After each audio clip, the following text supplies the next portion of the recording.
Hello and welcome to LionWing Talks, a weekly show where we talk about all things LionWing and some other stuff too. Tabletop games, localization, Japanese games. We tend to cover those topics from week to week.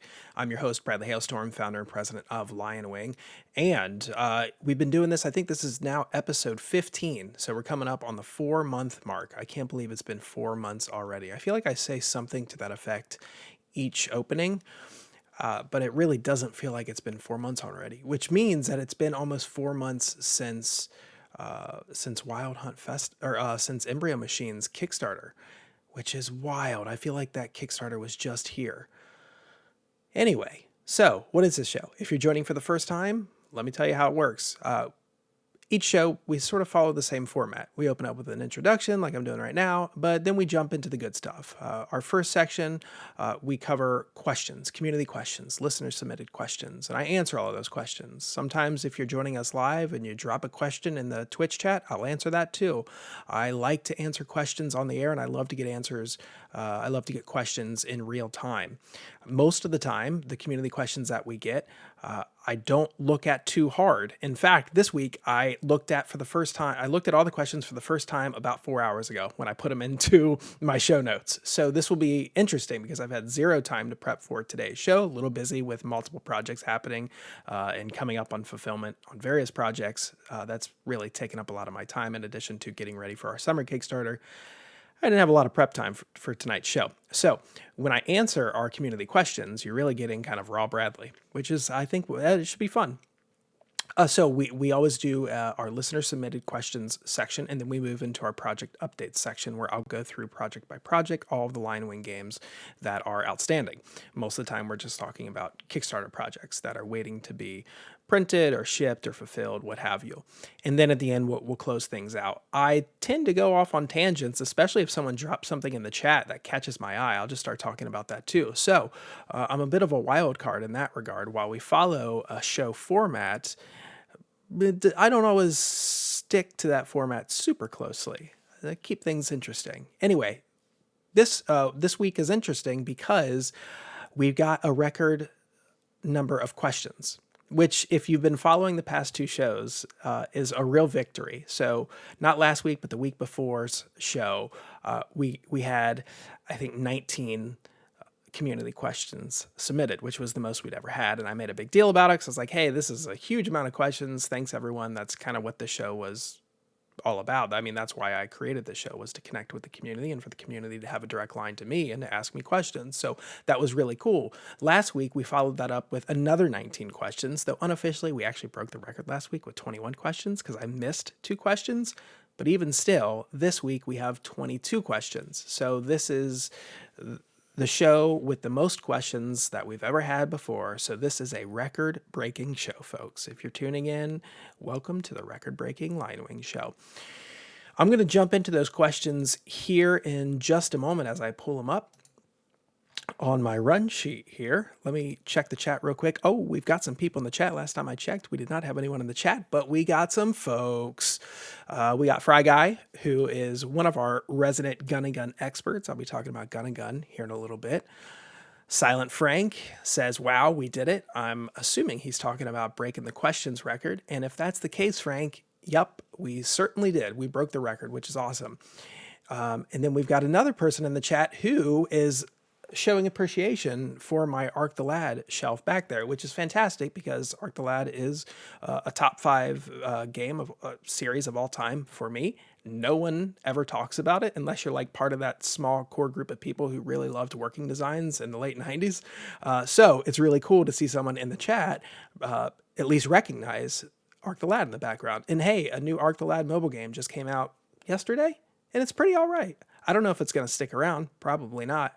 But it's super rad to be playing a new Arc the Lad game, even if it's a mobile gacha game, in 2021. Hopefully, this opens the door to more Arc the Lad stuff. Probably not.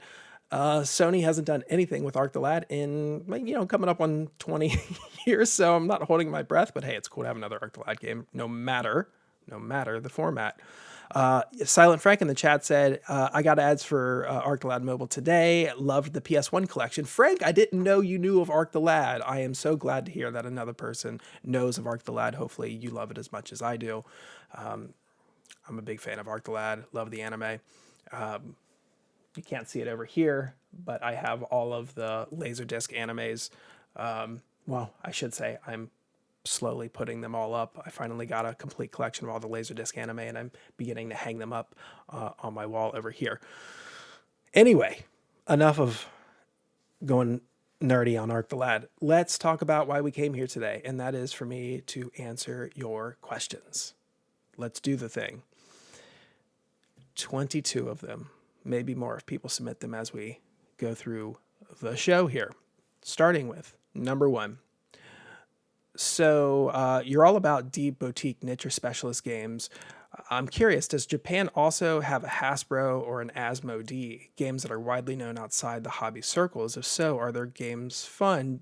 So Japan doesn't have anything as big as Hasbro or Asmodee. I mean, nowhere even remotely close to that mainstream popularity. They do have ArcLight. I mean, there's a couple publishers, but ArcLight is the big one. When it comes to board games, they're probably the go-to big brand publisher in Japan. They'll publish the works of Japanese designers, but they also do the bulk of translating of Western games into Japanese. And so, if you go to ArcLight's website, you'll see a bunch of original stuff that come, games that come and originate from Japan. And then you'll see like Fantasy Flight stuff. And they have the rights, the licenses to do all of that in Japan. So they're probably your biggest. Now, if you're talking beyond board games, if you're talking about, let's say, tabletop RPGs, well, then that goes to Kadokawa. Of course, it goes to Kadokawa. Everything goes to Kadokawa, except for board games. I mean, Kadokawa has dabbled in board games, but they are not that's not their thing, really. I would say ArcLight is the one that you go to. But again, they pale in comparison to, certainly to Hasbro, and still pale in comparison to Asmodee. To a lesser degree for Asmodee, but Asmodee is still, much, much, much larger. But ArcLight does very well for themselves. They've been around for a long time. I mean, there are a bunch of like smaller publishers in the game that have been around for a long time too, a couple decades, but nothing that comes close to ArcLight's reach and Kadokawa's reach. Question 2, in general, what are the logistics of your games in the post-Kickstarter period? Will there be a point where storage space is costing too much to keep stocking older products? Well, of course, yeah. I mean, that happens with every print-based medium, is you have to constantly, I really do mean constantly, evaluate the physical space, the physical real estate that you're paying for in order to warehouse your products. It's a constant concern. It's something that you're always keeping an eye on. And especially if you have a fairly aggressive release schedule, yeah, then you do have to worry about, all right, how much space is this going to take up? How much space do I have? Do I want to rent more space? And that's going to cost X amount. And, is my return on investment at that point, is that benefiting me in some way? So worrying about space is definitely a real concern in this industry, and will continue to be a concern for up and coming publishers that are producing more work, but also big publishers. Where you run into the issue is sort of something we talked about last week, and that is you really got to know your print runs and you got to know your market. Because if you over order, let's say you order 5,000 copies of a game, and let's say you did 1,500 on Kickstarter. Okay, so that leaves you with 3,500. Are you going to be able to sell through those 3,500 units of product soon? Because in a vacuum, like, all right, yeah, 3,500, depending on the size of the game, copies of a board game. That's going to take up physical space, but not a ton, especially, if your box is small to medium sized. Yeah, it's not going to take up a bunch. But if you have a catalog of 5 to 10 games and you ordered just as many, or you ordered maybe not as many, but you still ordered a lot in comparison to what your original demand was, and you're not selling through it very quickly, that's a real problem. That's the stuff that keeps me up at night. And so it's really it's really a math game when it comes down to like, all right, what should my print run be? How much warehouse space do I have? How much am I paying, per square foot in that warehouse? Does it make sense to not utilize another company's services for warehousing and look to warehouse your own products, which is a whole other beast that I've been looking into lately. Then you're talking like real money. And so these are all things that people like who are in positions such as myself have to worry about. And you never hear about this on the front end of things. If you're the consumer, like, you don't want to hear about this in general. I mean, I'm surprised you even asked this question, Sai, because it's like, it's kind of boring, right? You just want to like play the games and engage with the product and that kind of thing. But you typically, at least I don't typically, certainly not in the past before I got in the LionWing, I wasn't thinking like, oh, I wonder what the warehousing space situation is like for, publisher X over here. But it's a real concern, and it's one of the more mundane parts of this job. I think, especially with how much I'm out kind of front and center engaging with the community and whatnot, I think people just see all of that, and they see the Kickstarters, and they see the community involvement, and they see the contests. They see all that, and it's like, that's got to be like a dream job, right? And that aspect of this business is a dream job. But that only accounts for a portion of what you're actually doing, Then the other portion, a very, very, very large portion, is all the shitty stuff that you gotta do. You got bookkeeping and taxes and warehousing space situations to worry about, print runs, communication with what feels like 1,000 people a day anymore. So, I mean, it's not all fun and games, pardon the pun. But yeah, these are the real things that you got to think about. Hey, Ben, welcome. Question 3. You mentioned LionWing is currently 3 teams. Will you highlight team members or intro them to the community at some point, or even feature them individually on the show? Yeah, absolutely. So if you rewind the clock back to February, I did this. Well, really, this goes back to October, but I'll sort of go in reverse order. Rewind the clock to February. The graphic designer who worked on Embryo Machines English version joined me for episode 2.5 of the show of LionWing Talks, and we did like an hour and a half on what it was like to localize Embryo Machine. And that was the first time that Tyler had been on camera. Tyler was the graphic designer that worked on Embryo Machine, but then he also worked on Sonoma Coliseum R. And then if you go back even further, beyond February, I did the same type of thing in October with Gun and Gun's graphic designer, Winona. And Winona, her first project with LionWing was Gun and Gun. I found her actually through the Discord because she had backed Wild Hunt Festival. She had joined the Discord. She was very active. At some point, she shared that she did graphic design work. And so I dropped her a DM like, hey, our workload's really picking up. I need another graphic designer. Let's talk about if that would be something of interest to both of us.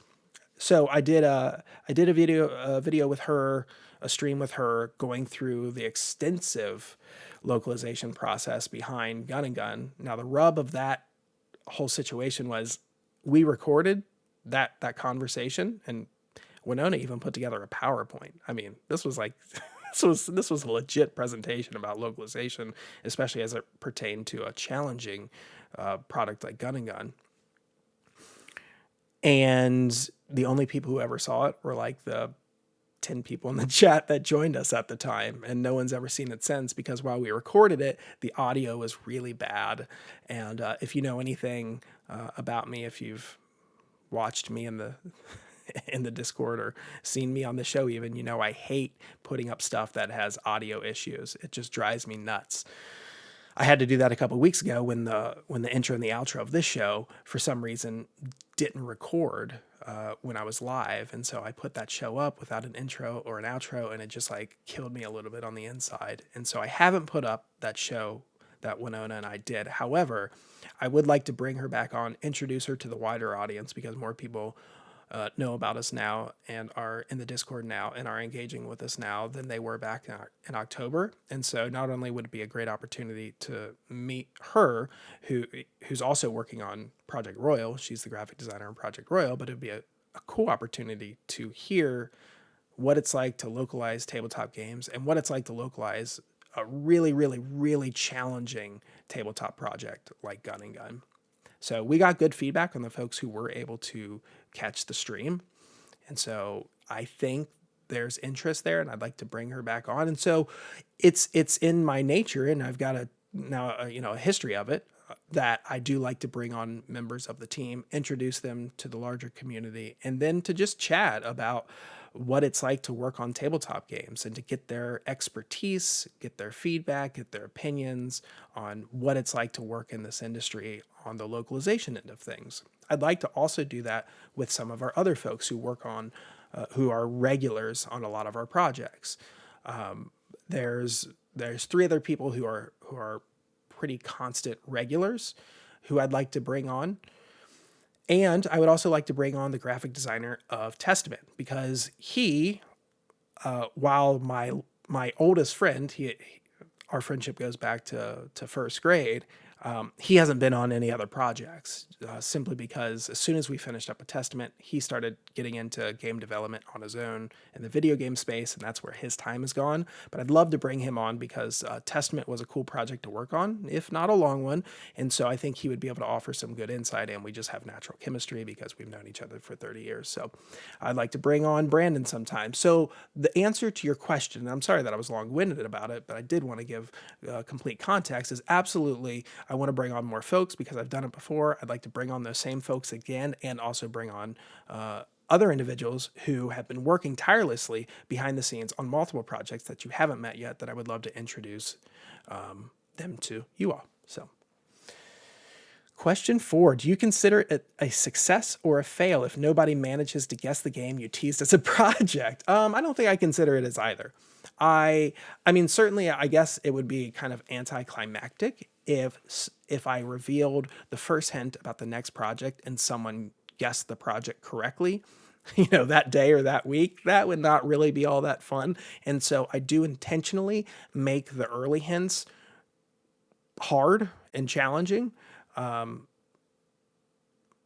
once we get toward closer to the actual game reveal, then if someone guesses it, then I'm like, all right, cool. Yeah, absolutely. That's great. If no one guesses it, I don't consider it a success or a failure. It's just it didn't happen. And that's that. So I don't think too much in terms of success, hard success and hard failure, just in general in life. That's not really how my brain works. I guess I don't work a lot in binaries. So, yeah, I don't consider it either, really. It's just something fun to do to get people talking about the project and to engage them in an upcoming project, and just to have a little bit of fun before the big grand unveiling. So if someone guessed what a project was 3 weeks into teasing it, then cool, yeah, now the cat's out of the bag. You got it. Let's talk about it. And if no one gets it up until the official reveal, then all right, well, we tried.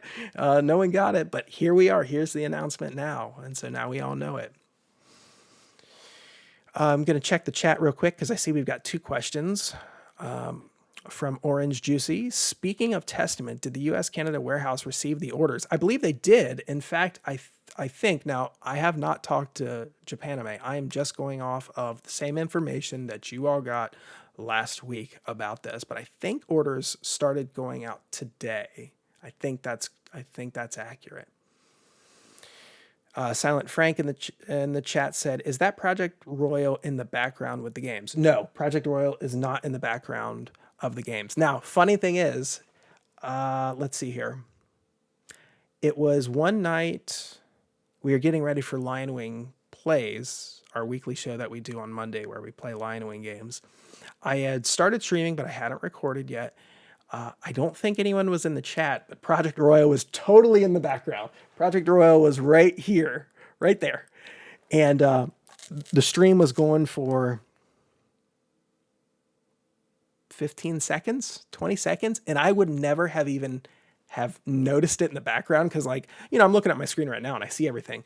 But as I'm talking, I'm not looking at any of that stuff. It's all just It's all just noise, you know? Plus I look at it so often that you look at something so often, you stop seeing it. It's one of those things. But I just happened to like reach over to get something to drink. I missed the handle of my mug and kind of like pushed it off. And so I naturally had to turn my head, more this way to get the mug back on the coaster. And that's when I saw Project Royal, like, oh shit, it's right there. So there you have it.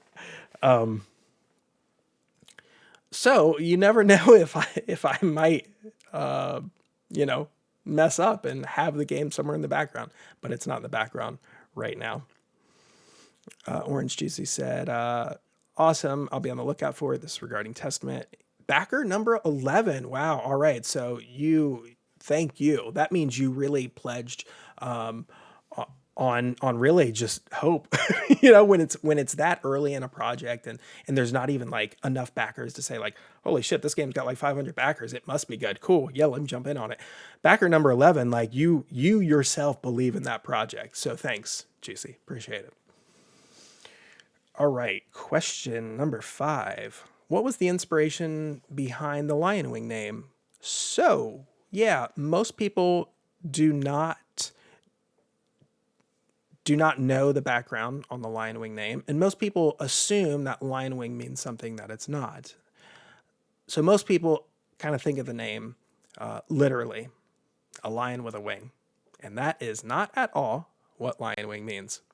So when I was creating the company, when it was just a thought in my head, I said, all right, this company needs a name. Now I started forming LionWing, I don't know, a month or two after my son was born. And so that was our first kid. So it was all, very fresh and it was on my mind all the time. I had a lot of nights to stay up late and not get any sleep and just think about things. And so I would think about LionWing. It wasn't called LionWing then, but I'd think about, what am I going to name this company? And it was important for me to work my son's name somehow into the name of the company without it being overt. And so my son's name means lion. And so I thought, all right, let's try to figure out what I can do with the word lion. Now, I knew early on that I wanted our company mascot, the company logo, to include a mecha, just because I love mecha. And so I started thinking about, the mecha series that I like.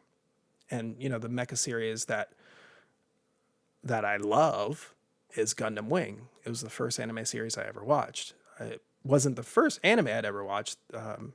I think I watched Perfect Blue, Ghost in the Shell, the Ninja Scroll in that order first. I think those were my 3 introductions to the medium. But then my first actual TV series was Gundam Wing. And so it's got a special spot in my heart, even if it doesn't hold up super well by today's standards. I still love it for nostalgic purposes. And so I was thinking like, Gundam Wing, that's mecha based. And then it I thought, well, how can I work lion and into something like Gundam Wing? I was like, well, I definitely can't use the word Gundam, obviously. So let's just get rid of Gundam. All right. So I got wing. Cool. I got lion. Wait. Lion wing? Lion wing? Lion wing. And that's exactly how it happened. In that order, I remember exactly where I was when I came up with the name. That verbiage, that tone, those facial expressions, that's exactly how it happened on my couch at 2 a.m. And from there, I had the name. And then Tyler, the guy who I mentioned before, who worked on Embryo Machine and on Sinome, he designed the logo. And so I told him, like, all right, name's LionWing. I want a mecha in here. Have fun. And he came back and he was like, all right, so yeah, I created this mecha. What do you think about it? I was like, I love it. He was like, cool. I made LionWing. What do you think? I made that, that font as well. What do you think of it? Cool. Hey, what if we just put the two together? Great idea. Let's do it. And so not only did we have then a name, we had a logo. And it all came together pretty quickly. Once I said, oh, LionWing, yeah, that's the name. Then it all came together pretty quickly, and we had a logo within a couple weeks after that. All right, so checking the chat here. I'm backer number 1 on Embryo Machines, says Sin Theory. Thank you, Sin. That is awesome. Now, that is the ultimate spot right there. That is the ultimate belief in either a product or a company or both. Hopefully both. Thank you for that. Af in the chat, who was the one who asked that last question about the name behind, or the meaning behind LionWing, said, so basically, LionWing in the meaning that your company is like the wing of the future or something. That's a little convoluted there. Including LionWing also, once I kind of put the two together, I'm like, yeah, that sounds right. It also made sense because, like, a lion is a fighter. Gundams are fighters as well. Mechanized lions, if you will. It all made sense when you brought it together.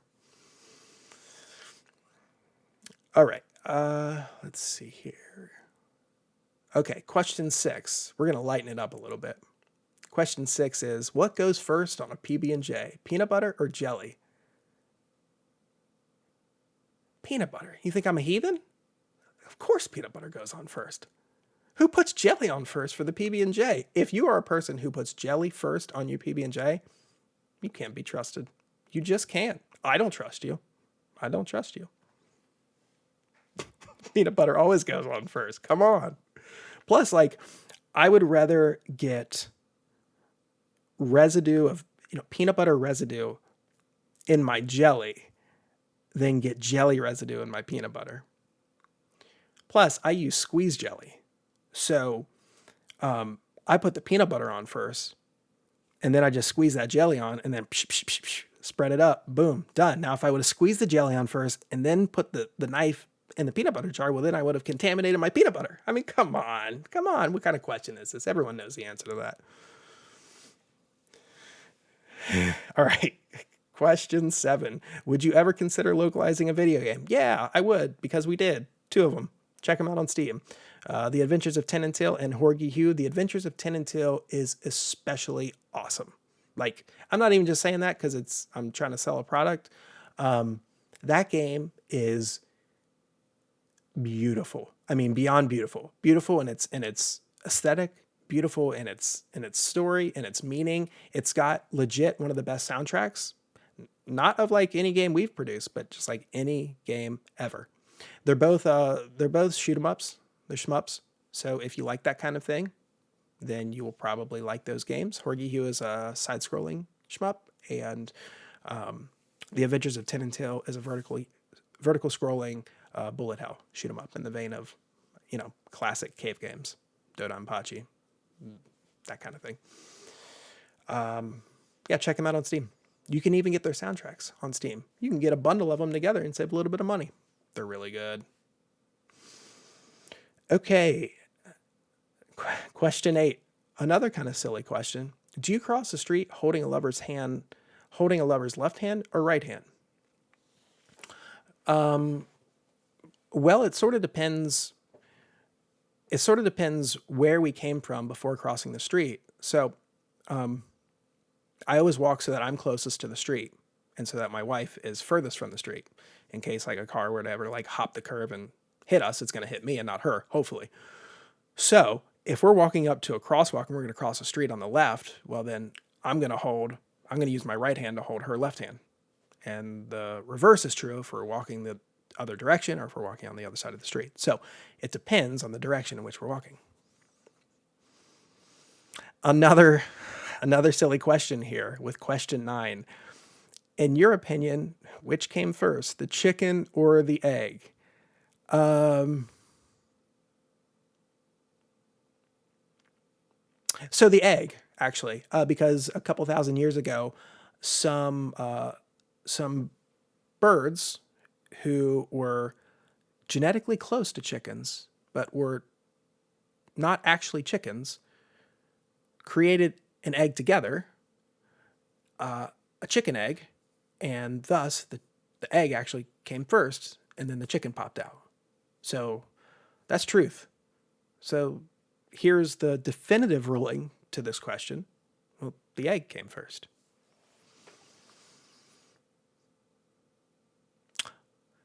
Question 10. So apparently people were feeding off of one another with these last couple questions. After this one, we get back to some serious stuff. Question 10. Where do storks get babies from? I must have just copied this question in and didn't even look at it because I don't remember seeing this question until now. Where do storks get babies from? I'm going to say Scranton, Pennsylvania. Question 11. With properties like My Hero Academia and Demon Slayer seemingly leaving the anime bubble and receiving mainstream attention, do you think there's potential for anime-themed board games to also reach more mainstream audiences? I am not sure about that. I don't necessarily think so. I wish I could say yes, but I've yet to see it happen. There have been plenty of licensed anime board games that have done well within the corner of the tabletop industry that likes anime stuff, but they haven't caught on in the mainstream. I've never gone to, for instance, I've never gone to Target and I've never seen the Sailor Moon or Cowboy Bebop board games there, And if you're talking, I guess I'm defining mainstream as being in a big box store. And I've never seen any anime board games represented at big box stores outside of trading card games. And I've seen 2 Attack on Titan games in stores at big box stores. And this is just me personally. I'm sure other people have seen other things, but this is just me personally. So I've seen 2 Attack on Titan games. I've seen a couple Dragon Ball games. I think that's about it. So yeah, no, I don't think anime board games are at all going to catch on in the mainstream anytime soon. I think board games are niche. I think anime, while very, very, very popular and is mainstream, still is identified as a niche thing. And I think when you take 2 niche things, even when both niche things are doing very, very well in their respective industries, the tabletop industry and the anime industry, and you put those things together, you still have a niche thing. So I guess it all depends on how you're defining mainstream. But in my mind, yeah, I don't see it. I don't see those things catching on. Not to the I guess I'm comparing them to the 2 series you used here as the standard bearers right now of My Hero Academia and Demon Slayer. Board games are never going to get that. Anime board games are never going to get that big. And I think I actually do mean the word never. And I think I mean it literally. I don't see that ever happening.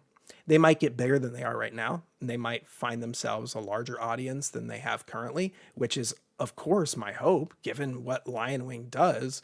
I'm not going to get to the height of those 2 things. I'm never going to walk into I'm never going to walk into a Hot Topic and next to the Demon Slayer t-shirts, I'm never going to, I'm probably not going to see a slew of anime board games. I wish it were the case though. I wish that would happen. Someone in the chat said, so what is that board game with the red box? The red box. Here? Is that what you're talking about, Silent Frank? Silent Frank asked that in the chat. I'll wait for him to reply before I go on further with answering his question. So question 12, why do you think Magic the Gathering has been so dominant in the CCG area? Last I checked in my area, there was MCG, and then every other game was kind of picking up the scraps. It's legacy. I mean, that's what it is. Everyone knows it.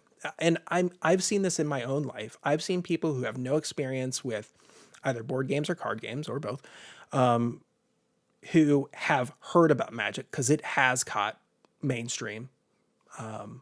It has caught the mainstream at various points throughout its existence. And so people will come to me like, hey, I kind of want to get into tabletop games. I'm thinking about Magic as the place that I'm starting. And my response is yeah, right on, dude. Wherever you want to start, it's cool with me. I can help out. I've got Magic cards.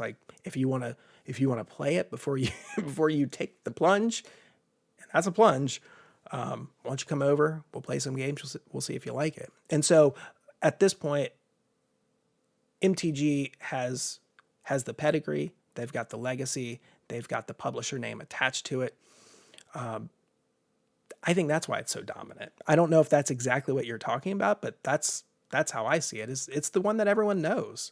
And it's hard to topple the game that everyone knows. Your game too can become a game that everyone knows, but while it's becoming that game, and even after it becomes that game, everyone still knows that other game that everyone's known all along. You know what I mean? So I think that's why it's so dominant, and it's a pretty accessible game.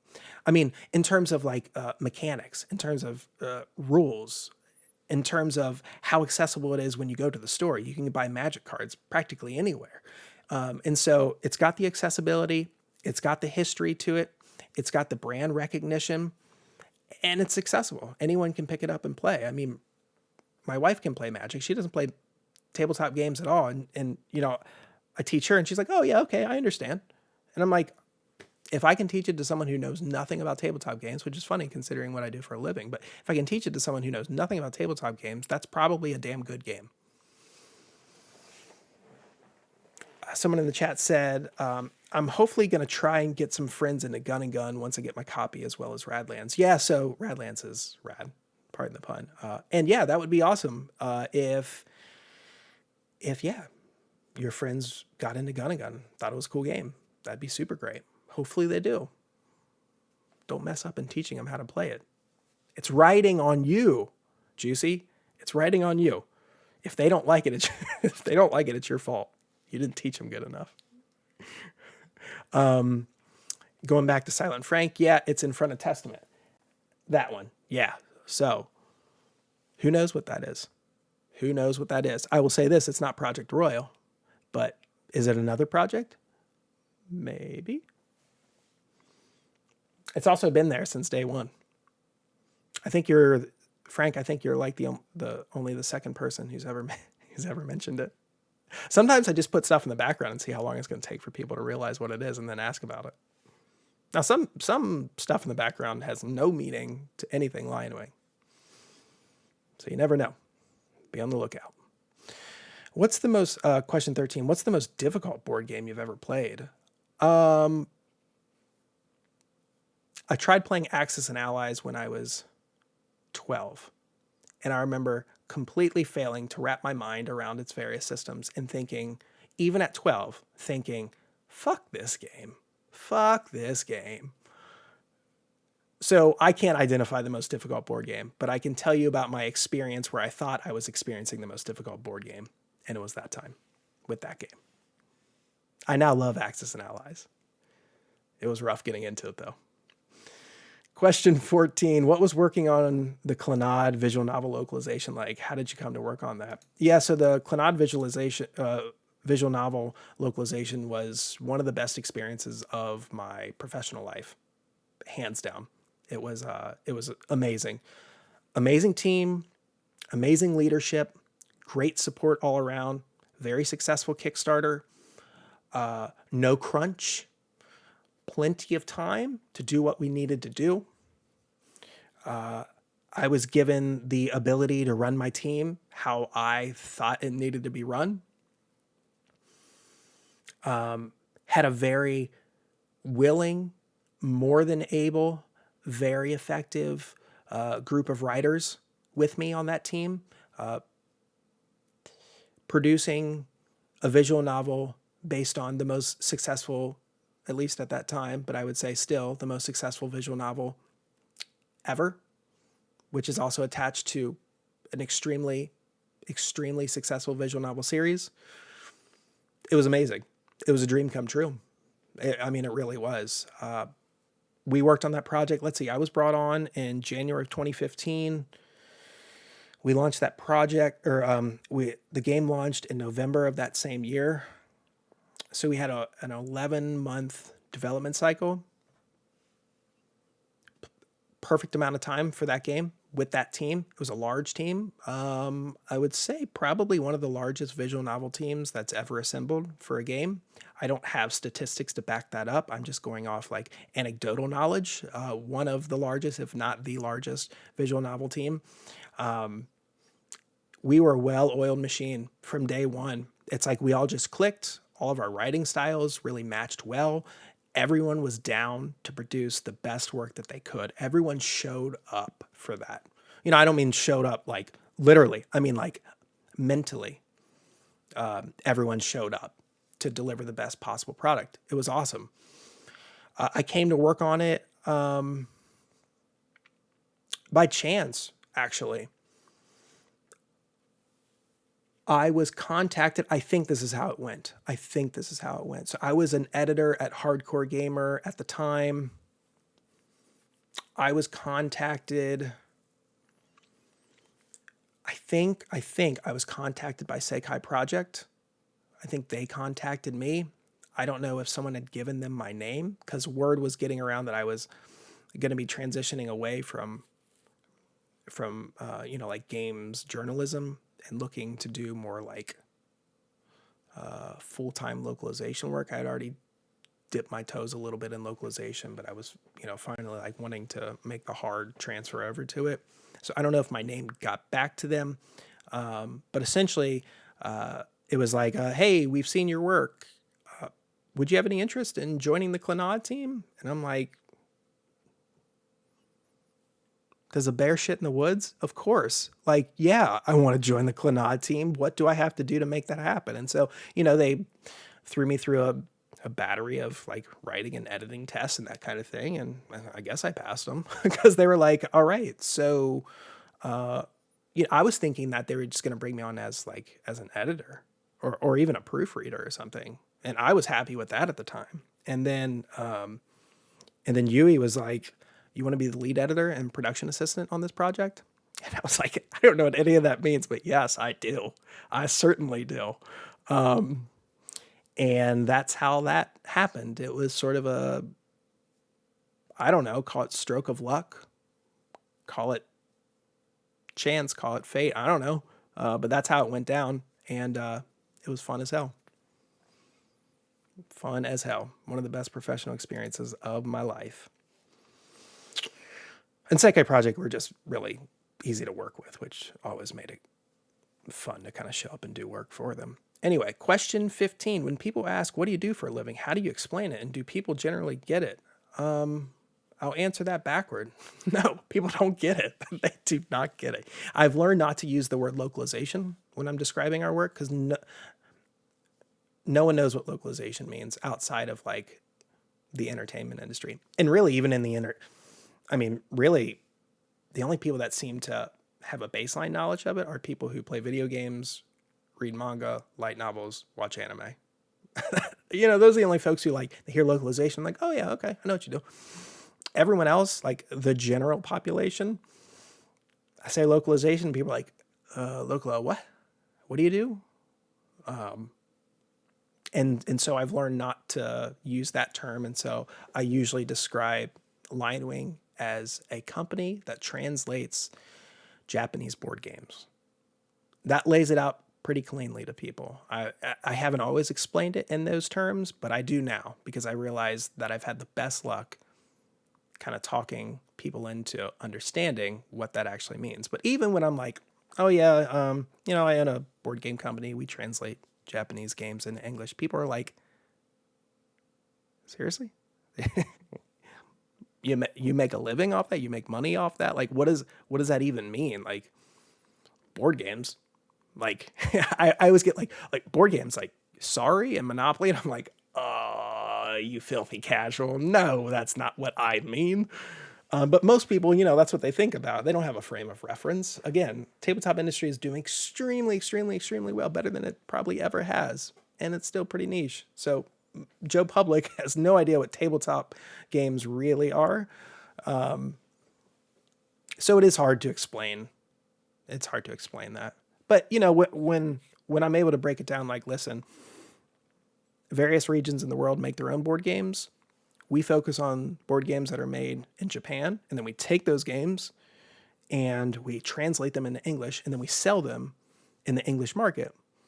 And that way the designer meets a larger global audience and makes more money off their game, and we make some money off our game, and that's how it works. And then, if you can break it down into like those 3 or 4 or 5 sentences, then people are like, oh, okay. it still goes back to like, board games, really? Is that real? It's like, yeah, it's real. I think people don't see it as a real job. Even some people in my own family, I don't think they really see it as like a real thing. They're like, that's not a real job. Like, working on games, go get a real job. And I'm like, well, actually, I had a real job for a long time. I was a therapist and a social worker for a long time. Yeah. And this is also a real job. I promise. Do you want to see the numbers? I can show you the money we've made. That's real. Someone in the chat, Syntheory, one of our community leads, said, I was trying to convince a non-board gamer friend to play some, and after months of them blowing me off, they finally said they hate games like Monopoly and Life, and I had to explain them that that is not what I mean. Yeah, that is, yes, exactly. I remember having the conversation with my mom. You know, my mom, she watched me play video games all during my life, and so she knew those games. But when I told her, like, oh yeah, I'm opening up this company and we translate Japanese board games, she too was like, you're gonna translate like checkers and stuff? I was like, no, I am not gonna translate checkers. That's not what's happening here, Mom. It's funny what people think of an industry that you just take for granted, that you assume everyone knows it, you know, everyone knows about, and they know what it entails, and they know what it has to offer. And then you're like, oh, most people actually have no idea what it is. They have no idea what it entails, and they have no idea what it has to offer. Checkers, Ben in the chat said, Checkers could use a good localization. Damn right it could. All right, question 16. Who would you bring to Smash Brothers if given unlimited power to make the decision? That is easy. I'll give you 5. Beat from Jet Set Radio, Kazumakiru from Yakuza, Sam Gideon from Vanquish, Ryudo from Grandia 2, and Vanessa from Piano 3. We'll go with the dark horse there. Question 17. Are there plans for LionWing to self-publish their own created game? We've gotten this question a couple times, and the answer is yes, at some point. Absolutely, at some point. But that some point is not right now. Yeah, it's not right now. Now, there are some things beginning to happen. Like, it's not it's not even a project yet. It's a germ of a project. But there are some things happening behind the scenes where we're going to be working with Japanese developers to create stuff that doesn't already exist, that may or may not be based on an IP. But we're early. But I do have a game that I created that's done and whatever, that I'm just kind of like sitting on. I'm trying to figure out like what I want to do with that, how I want to distribute it, et cetera, et cetera. So yeah, we will at some point. I really like localization. So even when we begin, whenever that is, begin to incorporate our own stuff, we will still continue localizing games. And localization for the foreseeable future, I'll never say forever, but for the foreseeable future, will continue to be the core of our business. Localization is what I'm passionate about. I want to help other designers have more people play their games. I want to help other designers make money. I want other designers to flourish. And if I can be the vehicle that helps drive that success in some regard when it comes to the international or global audience, that's the role I want to play primarily. And then we'll do some other stuff ourselves as well. But our center will always be localization. Well, I can't say always, but probably always will be localization. Question 18. I don't know much about the board game world in Japan, but I remember you mentioned an iShield 21-like game that recently came out. Hasn't come out yet. Are there other sports-related board games that you might recommend to us? No, there aren't. I don't know them. I don't know sport-based board games there other than Blood Bowl. Like, I love Blood Bowl. But in terms of actual sports-based games, I know that there are plenty out there, and I know that plenty are good. I only know of Japanese sports-based games, such as Unlimited 9 and Unlimited 9 2, which are fantastic baseball deck builders from Kuro, actually. They're awesome, and they are also impossible to find. And I do mean impossible. I almost mean that word in its literal definition. That's how hard they are to find. Kuro also made a game called Passion, which is a fantasy golf game. Like there's an anime nun who hits with a club that's a giant cross. It's a wild game, but it's cool. So yeah, there's some stuff out there. Someone in the chat said Blood Bowl with an exclamation point. Yeah, Blood Bowl, Blood Bowl, Blood Bowl all day long. Blood Bowl. Blood Bowl was actually was my first Games Workshop game, which is wild because like no one says they started with Blood Bowl. Everyone says they started with 40K. Old school people will say they started with Warhammer Fantasy. Newer school people will say they started with Age of Sigmar. The real nerds of the world will say they started with Lord of the Rings battle strategy game or Middle Earth battle strategy game. I started with Blood Bowl. So I say nerds lovingly because I love Game Workshop's line of Lord of the Rings minis. I love them. I think they're fantastic. I love when I play Lord of the Rings strategy battle game. I usually just play battle companies, but like what a cool skirmish system. Anyway, yeah, hopefully Blood Bowl 3 does come out at some point. Okay, question 19. When Tabletop Simulator is updated for Embryo Machine, will there be a bigger map or choice of maps? So, not immediately. We will be adding a second map, probably this one that I've had set up behind me for a long time. We'll probably be adding the other half because we already have. I think it's this side. Sorry, this isn't good audio because I'm looking away from the mic, and I'm also trying to like look at something on stream, which never works out well. Yeah, I think it's this side here. And if that is the case, then we will be adding this side at some point in the future. When that some point is, I don't know. It will be, I won't say sooner rather than later, because then people will expect it to show up in June or something. And I don't know if that's our timeline. It might or might not be our timeline. But we will be adding that second board to allow for 2v2 and 1v1, v1, v1, or any combination there under those umbrellas. And you really need that second battlefield board to get the most out of those larger 4-player games or 3-player games if you're playing 1v1, v1. But right now, we're just going to be adding the 2 new EMs, their decks, and that's it. And you can still play 2v2 on one battlefield board. We've done it. We did it plenty of times, like in our playtesting phase and just when we were playing for fun and just trying stuff out.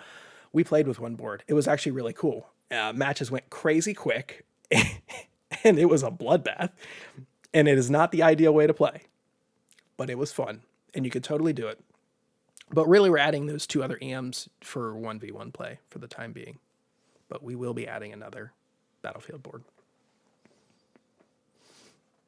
Okay, question 20. What is your favorite project that LionWing's published? That's the wrong question to ask the guy who runs the company. Because I'm just going to give you a boring answer, and that is I love all of the games. I would have to love all of the games to commit to publishing them. Like I said, I can't do anything less than 100% when it comes to games. I've got to be bought in 100%, not 98, not 99, 100% to get behind it and put all the work that is needed. All the work that goes into a game, I have to be 100% committed to want to do all that work. So I love all of the games a lot. I have different relationships with all the games though. And that's why it's really hard to pick like a favorite, because my relationship is so different with each game. You know, Sinome was the first one. And so there's a sense of nostalgia attached to that game. And we started working on Sinome 3 months after my son was born. So like I have a connection with Sinome in a way that I don't have a connection with other games, because Sinome is in some ways connected with my son. Now Gun and Gun, I'm connected with different because I was heavily involved in like its editing. But as I've mentioned before on stream, my daughter was born 3 days after the Gun and Gun campaign ended. And so I have a connection with Gun and Gun and my daughter. So I care about Gun and Gun in a different way. Also because my work involvement was very different there. I care about Testament in a different way because I've never been so involved and for so long than I was with Testament, because that development period was so lengthy because the game is so huge. I have a different connection than with Wild Hunt Festival because I saw it as the first like game for LionWing really kind of breaking out. Sure, Sanome was the first back in 2018. But as I mentioned before, LionWing was very much so just like a very, very, very, very part-time thing that I was doing. And so while the company was formed back then, I don't really consider it much of an actual company. Up until 2020, the first half of 2020 was dominated by Testament in terms of the Kickstarter getting out there and that kind of thing. But we did that with Japanime, so it never really felt fully like mine. Wild Hunt Festival felt fully like mine, you know? And so I have a strong connection in that regard to it. Embryo Machine was our first mecha game. If I've got a mecha in the game's logo and the name itself is an homage to a mecha series that I loved as a kid, you better believe that I have a certain level of connection to our first mecha game. Project Royal is a game unlike anything we've ever done before and has required a different style of involvement from me. And because it has all these supplementary parts around the game, that's also been a cool experience. And the upcoming game, you're always more excited about the upcoming game than games past. That's just how it works. And for me, it has to work that way, because if I'm not excited about an upcoming game, then I'm never going to be able to sell it well. You know, I don't mean like sell it like, here, buy this. I mean like sell it, you know, to people of like, this is why you should play this game. And so I've always got to be excited about that. So like, if you were like, if you put a gun to my head right now and you're like, tell me the LionWing project that is your favorite, your all-time favorite, I would say it's Project Royal, because it has to be Project Royal right now. Because if I don't believe that Project Royal is my favorite game, I'm not going to do my best work. So I don't have a clean answer for that question. I know people want to hear like one game, like what's the one game? And I just don't have it. I'm sorry. Sin Theory in the chat said, who's your favorite child? It's like the same thing. You know, research says that everyone actually has a favorite kid. Even the people who lie and say they love their kids the same, that generally is not true. Yeah. Silent Freg in the chat said, yeah, that's why I've only got one. You were smart. 2's expensive. One kid, you can still mostly like live your life kind of how it was before, you know, because you can mostly keep up with your hobbies in the same way, especially once they get past like the year and a half mark. You can kind of work back in your old lifestyle. And yeah, like one kid is expensive. Don't get me wrong. One kid's very expensive, but like you still can figure out a way to like work in like buying stuff that you enjoy. You have 2, get the fuck out of here. That's done. That's done. Your life's over. You're working to pay for that second one. Question 21. You mentioned DLC for games like Testament and Kradia. Will those be print and play, or is there going to be box expansions? This is a really good question. So right now, like let's say for Kradia, right now our DLCs are all just going to be print and play.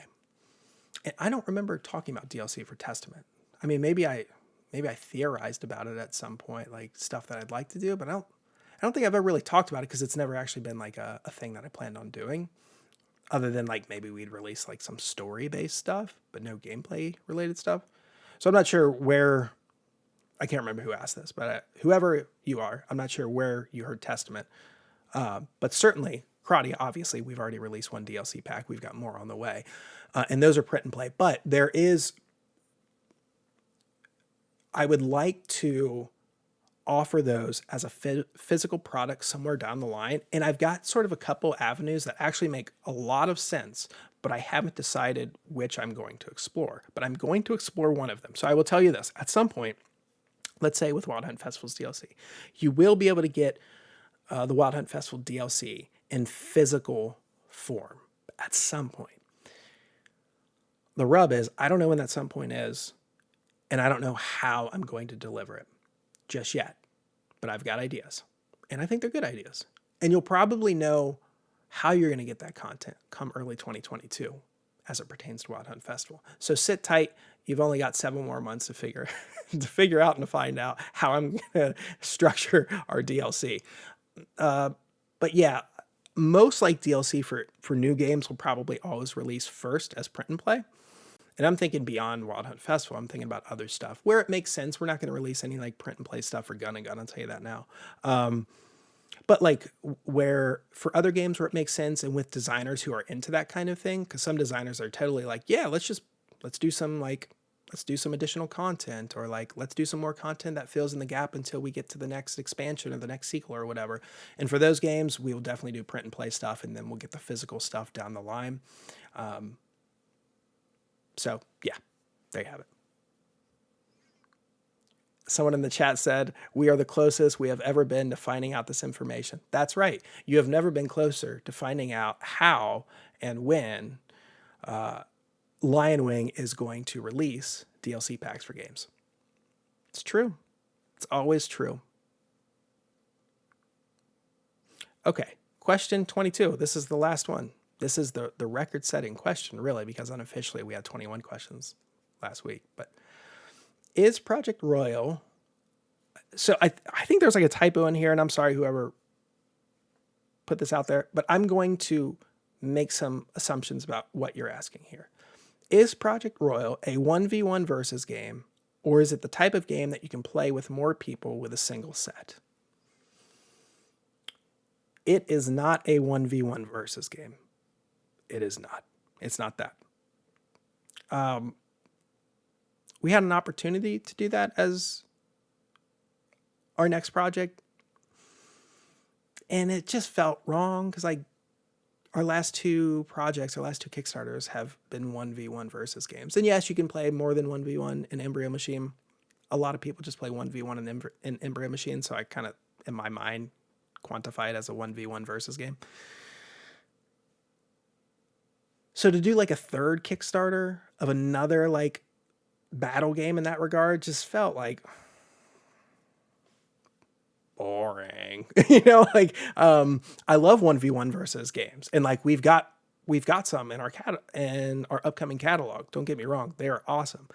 But you do 3 back to back. It's like, all right.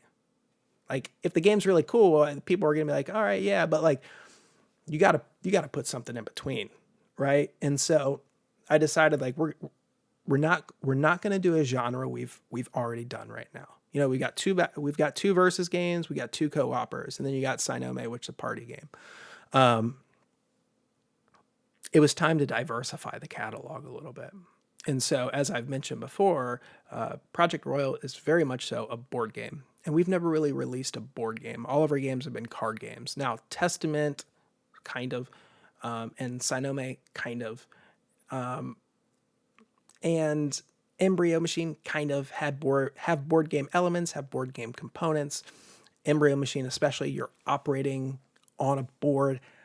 But I don't consider Embryo Machine like a quintessential board game. To me, like Embryo Machine is a tabletop combat game. Embryo Machine's kind of a weird cat. Because it's not fully a board game, it's not fully a card game, it's not fully like a tabletop war game. It sits somewhere between those 3 vectors. It's doing its own thing, and that's why I love Embryo Machine, because it just through and through that game's design and presentation, it's always doing its own thing. But this next game, Project Royal, is very much like a board gamer's board game. It's got the anime aesthetic, it's got the Japanese aesthetic, which is something that we haven't shared before. So I guess you're kind of getting a hint right now that I didn't really plan on providing, but I'm assuming everyone assumed it was an anime-looking board game.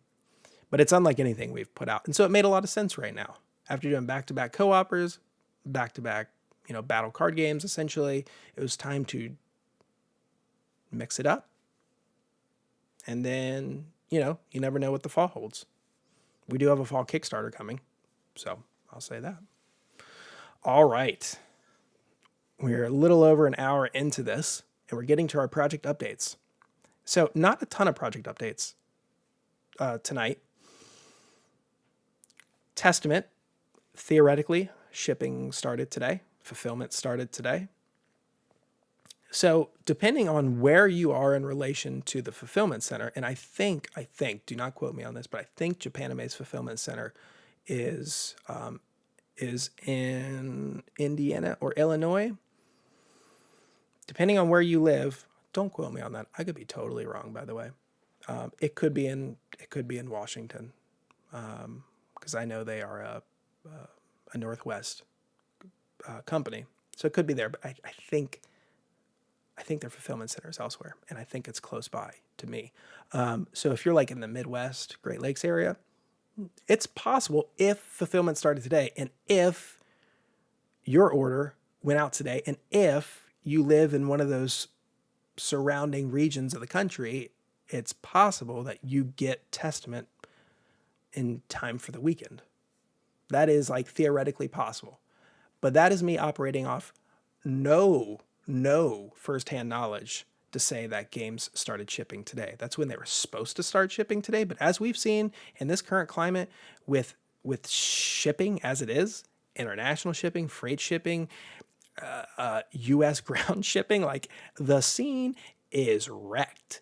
And so you can be told, I was just having this conversation, I think with someone in the Discord yesterday or the day before, you can be told that your shit's going to get put on a container ship. It's going to be put on pallets. It's going to make customs. It's going to be put onto a train to get it to some place in the States to where your fulfillment center is.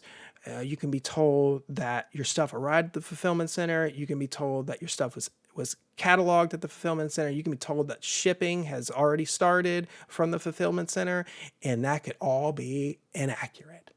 There's a lot of miscommunication happening on the shipping side of things right now.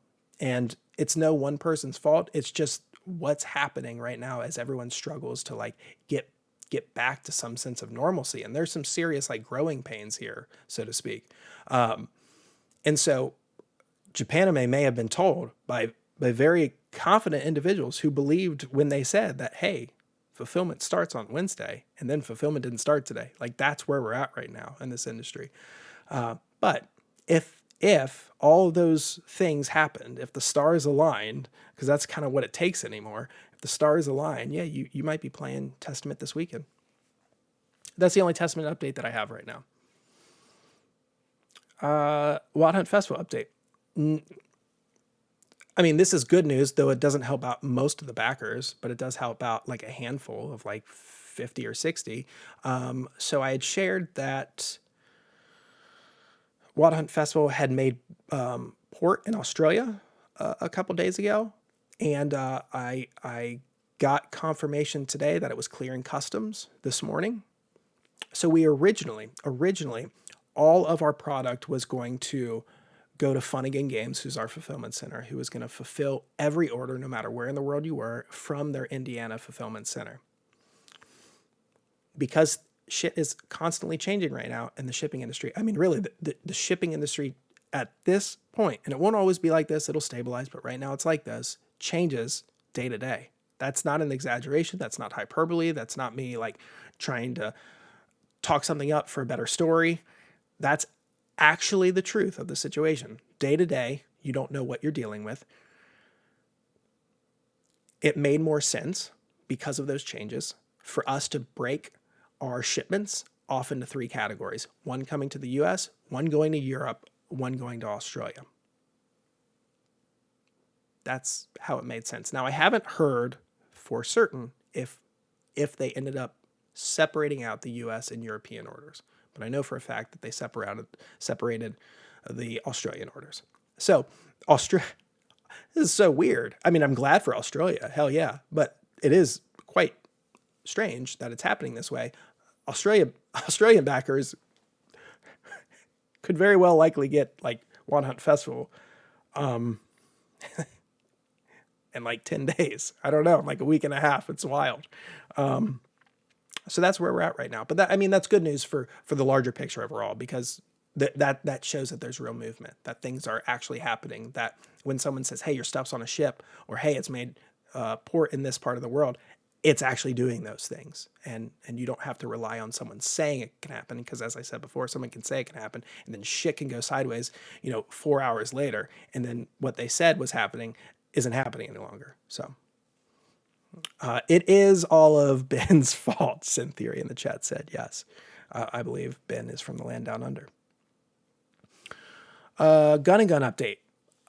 No update there other than I talked to the printer. They are waiting on two things. What was it? The jumbo card and something else before they send me the second round of proofs. So I'm expecting that those proofs go out the end of this week. The other bit of Gun and Gun news is Operation Bulletstorm, our first tournament, kicks off this Sunday. So if you are watching and you have not signed up and you want to at least get a consolation prize, which comes in the form of a holographic sticker, probably two, one for safekeeping and one to actually use, sign up. It's free. All you got to do is show up and play some games of Gun and Gun, and maybe you'll win some, or maybe you'll get completely stomped. I don't know. Who cares though? You get something for joining.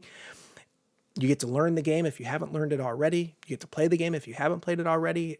You've got some incentives to play the game, because if you place in the top 3, you get even cooler swag. If you place first, you get some really rad swag. We've gotten more signups than we were anticipating, which has been cool. But now is the time. You've only got a couple more days to register, and then the week 1 round robin starts on Sunday. We are going to release the round robin brackets either Friday or Saturday. So you don't have much time. Please sign up. Let's have some fun. You might make it to next Sunday. So not this coming Sunday, but the following Sunday, which is our bracketed tournament that we're going to be streaming all day. So you might make it that far. I mean, it's very possible. And that would be cool. So please sign up. If you want to see how to sign up, you can go to the pin section of our Gun and Gun channel and our Discord. You can find the rules and the sign up form there, or you can go to our most recent Gun and Gun Kickstarter update, and you can find all the appropriate links there as well. All right. Silent Frank in the chat said, going to need a few more voice rooms for games. Yeah, so at one point in time, the Discord had a bunch of rooms, and I realized that there were just too many rooms, so I've had to consolidate them. But we might have to open up some stuff just to ensure that people can play the games as they need to for Operation Bulletstorm. I'll be talking with Sin and Real Beans about that in the coming days. So that's Gun and Gun. Embryo Machine, we just posted our latest update today on Embryo Machine, like 10 hours ago, actually. In that update was some stuff you've seen if you've watched some previous episodes of LionWing Talks, but also some stuff you haven't heard about. So we showed off the Garu miniatures render. We showed some angles of that render that we did not show on LionWing Talks a few weeks ago. So you'll get some new shots of that model there. I love that model. It turned out extremely well. It's the model that we put the most time in, most time into, and I really think it shows. Also in that update, though, you get a chance, as backers, to vote on the next 2 Embryo Machine units that are going to show up in Tabletop Simulator. So there's a link in the update where you can go to the survey. You can choose the 2 EMs that you're most excited to see, the ones you want to be the next 2 to show up in the Tabletop Simulator version of the game, and you can make your voice heard. Let's look at, yes, Silent Frank, I was just about to say, let's look at who's in the lead right now. So let me pull it up and let me do a quick refresh to ensure we haven't gotten any more votes. And we actually have gotten 2 more votes since I last looked at this. Okay, so who's in the lead right now? Garu is running away with this thing, probably because he was showcased in today's update. I think that's what's happening there. So Garu is in the lead right now by a pretty healthy margin. I don't think he's going to be overtaken. The EM who is second is Arachne, which is cool. Arachne was the last model that we showed off, I think in April's update, because right now we're on monthly updates for Embryo Machine, in case you were wondering. So I'm posting one update a month. Now, if like big things happen, or when we get to the production phase and we're getting proofs and we're looking at those, we'll probably post a little bit more than once a month. But right now we're on a once a month schedule. We showed off Arachne's model in April's update, so it's cool to see Arachne. But very, very close behind Arachne. I mean, like 1 vote behind Arachne is Tordahan, which is cool. And would also be funny, because we're not finished with Tordahan yet, though we are working on Tordahan right now. And then right behind Tordahan by 1 vote is Fornice. That's my dude. That's my dude. What are you guys doing? Want more love for Fornice? What are you doing? We don't have a Fornice-like combatant in TTS yet. Let's get some Fornice love. You know, what's surprising is coming in after Fornice, also separated by 1 vote, but at this point taking, what, 5th spot, is Hystrix. I actually expected more people to be on the Hystrix bandwagon, because a lot of people in the Discord and some of the folks who previewed the game for Kickstarter videos talked about their love of Hystrix. So I'm actually sort of surprised to see Hystrix so low on the ladder. And then rounding out the bottom 2 who are tied is Zimmer. Boo, come on, guys. Why not show Zimmer some love?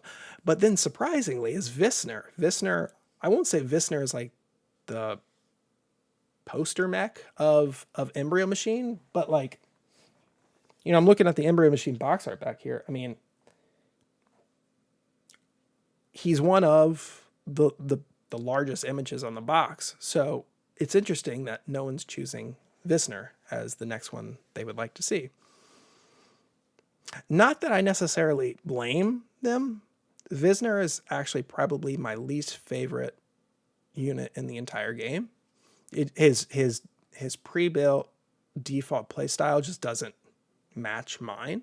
I love his design, but he just doesn't play the way that I want him to play. I could always build him out to play the way that I want him to play, but there's some stuff that's sort of inherent to Visner that just doesn't gel with me. But I still am surprised to see that more people didn't want some Visner in their life.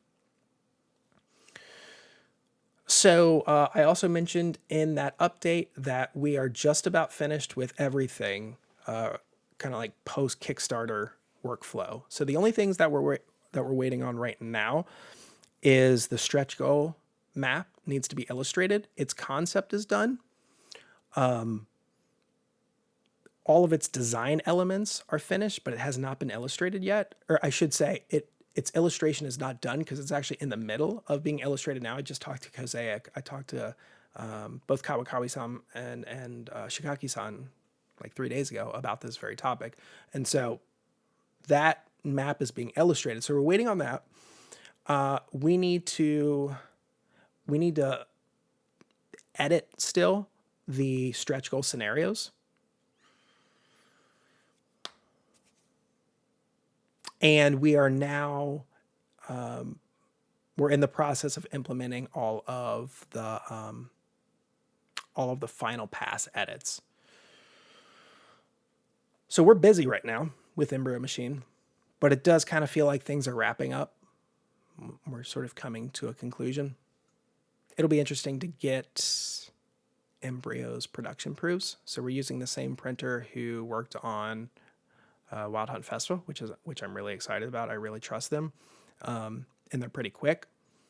But still, some of the things that we asked for in this campaign, I can definitely see as perhaps needing a second or a third round of proofs. Those metal tokens, especially, but certainly the acrylic standees. I want to make sure the acrylic standees are sweet, and that is going to require probably some back and forth once I get the production samples in hand of hey, we need to alter this or, you know, do this to it or whatever. So that's our Embryo Machine update. Project Royal, we are revealing very soon, so you won't have to wait too long to find out what that game is. I'm going to be revealing sort of a last hint at the end of this week. Probably, it might come tomorrow, it might come Friday. Haven't decided yet. I'll see what mood I wake up in tomorrow. If I'm like, oh, it's a good day, life's good, I might drop that hint tomorrow. Or I might just save it for the weekend, because like, who doesn't want some good news heading into the weekend? This last hint will probably be a little bit more overt, let's say. Yeah, I think it's going to be, it's not going to be like a heavy handed, like you're definitely going to guess it, but I'm going to make the hint a little bit more indicative of what the actual game is. So we'll see if y'all get it once I provide that hint. Anyway, that takes us to the end tonight. So about an hour and 20 minutes. Good show. Lots of great questions. Thank you again, everyone who submitted questions. I love when we get lots of questions, even silly questions, like the chicken or the egg question, and all the other silly ones we got. And I like to definitely balance that out, though, with serious questions about projects and the like, and any other questions y'all have for me that you want to know.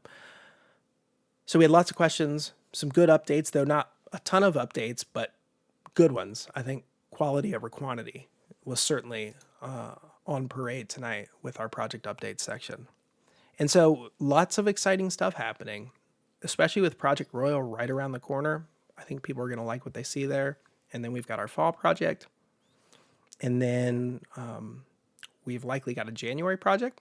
So, it's going to be busy. We'll likely hit, we'll hit our summer Kickstarter. We'll hit our fall Kickstarter. It'll be like earlier fall, kind of the same time around Gun and Gun. We're not going to be like getting into November. I don't like running campaigns in November.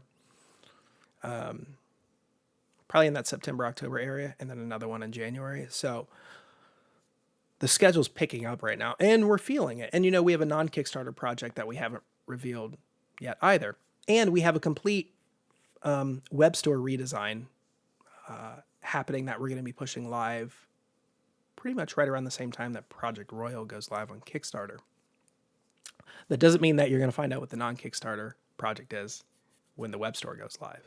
But certainly the web store was revamped for many reasons, but one of the reasons was to ensure that we're able to launch the non-Kickstarter project effectively. And we needed a new web store to do that.